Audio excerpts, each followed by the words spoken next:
నిజమైన ప్రేమ object of love ని sanctify చేస్తుంది. ఆబ్జెక్ట్ ఆఫ్ లవ్ అంటే ఇక్కడ భార్య, నిజమైన ప్రేమ ఆమెను పవిత్రీకరిస్తుంది. ఈ మాట చెప్పనివ్వండి, actually young people can listen and marriage people కూడా they can relate.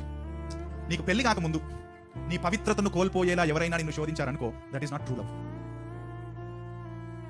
I love you, I love you, I love you అని చెప్పి చెప్పి చెప్పి ఒకరోజు రాత్రి మీరు బెడ్ మీద సెక్స్ చేసుకున్నారనుకో పెళ్లికి ముందే, that is not true love. ఎందుకంటే నిజమైన ప్రేమ అదర్ పర్సన్ ని హోలీగా ఉంచుతుంది. దట్ ఈస్ ట్రూ లవ్ అండి. పెళ్లికి ముందే పాపం చేయడాన్ని నిజమైన ట్రూ లవ్ ఒప్పుకోదు. అంటుండొచ్చు, నేను నీకోసం అది చేస్తా, ఇది చేస్తా, లవ్ యూ లవ్, ఒట్టిదే అంతా ఒట్టిదే, లస్ట్ అది లవ్ కాదు. True love will sanctify the object of that love.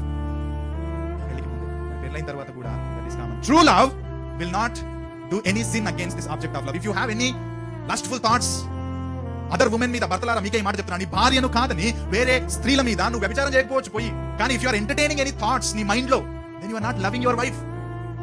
వ్యభిచారం చేయాల్సిన అవసరం లేదండి. మనం ఆ అమ్మాయి గురించి చర్చిలోనే జరగొచ్చండి అవి, మన క్రైస్తవులుగా ఉంటూనే జరగొచ్చండి అవి, because that is what sinful nature my dear brothers. నీ భార్య పక్కనే ఉన్నా కానీ నువ్వు వేరే అమ్మాయితో మనస్సులో సెక్స్ చేయొచ్చు. అంత డిప్రేవ్డ్ హార్ట్స్ మనకి. నా పాయింట్ ఏంటంటే, are you sanctifying your wife in your thoughts as well? ఇది ఎప్పుడు సాధ్యం అంటే మళ్ళీ అడిగే వస్తా, see your wife through the eyes of Lord Jesus Christ.